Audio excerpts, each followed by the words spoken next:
or that are easy. Problem solving is not an easy skill to teach staff or to teach kids. That's a tougher skill. Some of the other skills are easy, right? So people what? They skip that. I can tell you, you'll see it when we talk about some of the things we see with ethics.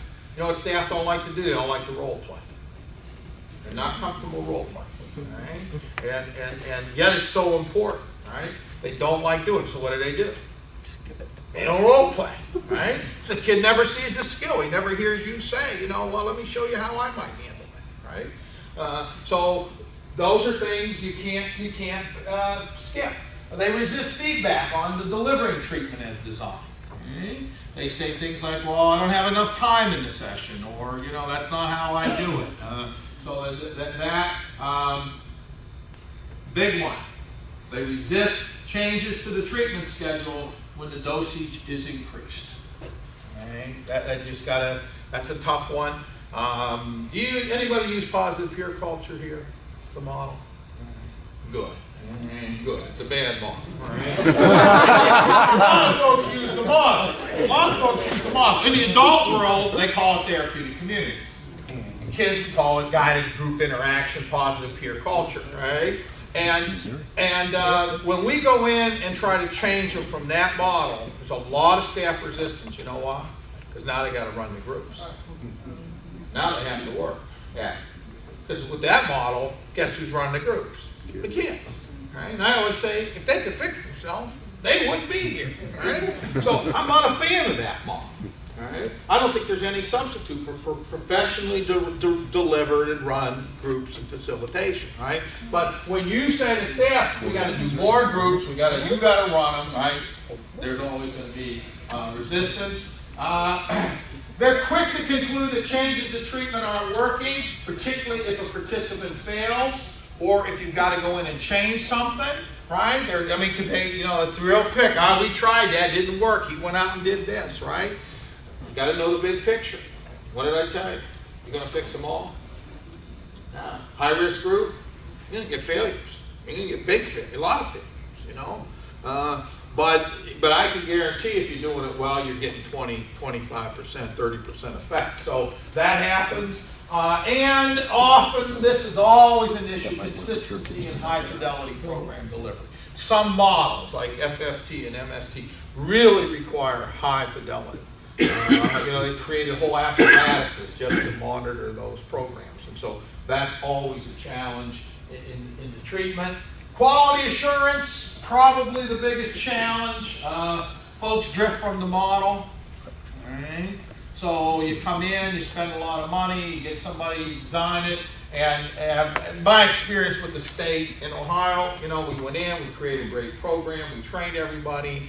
6 months later, they're rotating folks out, putting new folks in, changing the schedule. They give me all the reasons they can't do this, you know, and pretty soon it doesn't look like the program.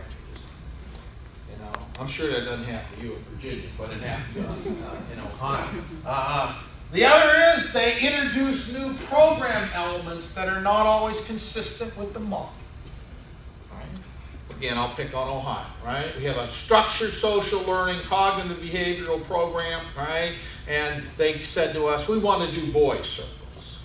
Right? We want to do girls circles. Right? Well, it's this client-centered, you know, sit them in a circle, talk about your problems approach, because somebody saw it somewhere and they liked it. And we said, it's not consistent with the model. Okay? Well, at the end of the day, they can do what they want. You know, it's their program, but that happens a lot. Failure to have QA processes, including observation of service delivery with feedback. Probably, we recommend at least once per cycle. Somebody sits in on the group. Somebody, I can send you forms even, you know. What do you want, looking for? Are all the kids participating? Are they following the manual? Are they using good reinforcement techniques? Right? Are redirecting antisocial behavior? Right? You know, I mean, they're practicing with the kids, right? And you don't do it in a punitive way. You didn't sit down with staff and say, I really liked how you handled that kid, Bill, but I noticed that, you know, Johnny had his head down half the time. He never said anything, you know. How do you think we can work with that differently? I've been to programs of video or audio, videotape groups, and then they review the tapes. Now that's a high level. Most folks don't do that, but you know, you don't have to kill yourself to do this, but you ought to be doing it. And of course, if you're going to do QA, you got to respond to it. Right? You got to fix it. All right.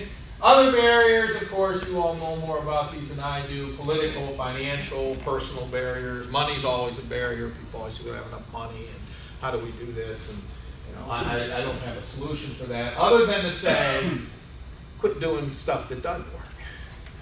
I mean, you're doing stuff that doesn't work, quit doing it, and put the resources somewhere else. And this last one, I think, is a big barrier, and one that everyone needs to think about. Failure to develop internal capacity. All right. Virginia's a big step. Right.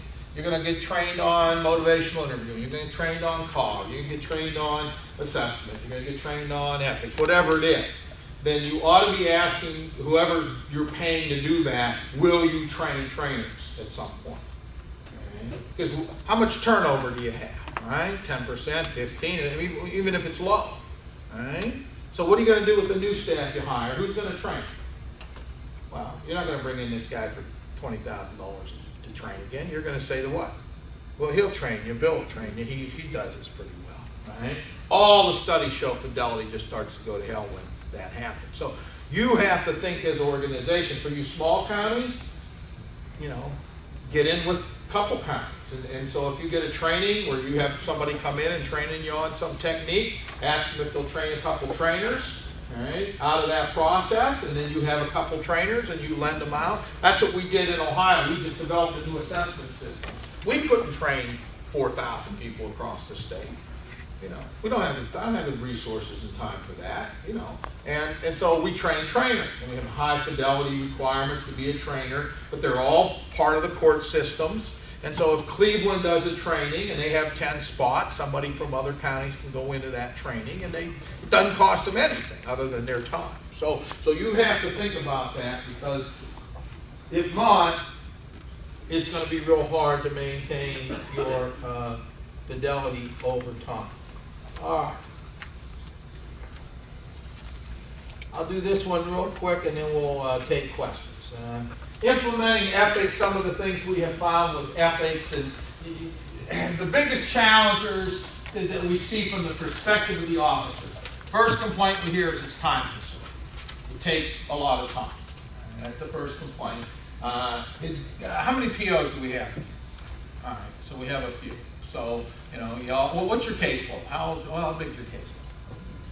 From 27 to maybe 40. All right. Well, 40's on the high end. That's on the high end. If you got high-risk kids, that's a big caseload. If they're not all high risk, of course, you know, you can do things different. So who else? What do you got? Between 25 and 30. Okay. It's about typical. That's about standard. All right. So are they all high risk? High and moderate. All right. So you got some moderate kids. All right. What percentage would be high? Moderate, high to high. Oh, mine are all high. Yeah. How big are your caseload in parole? 20 to 25%. About the same. Yeah.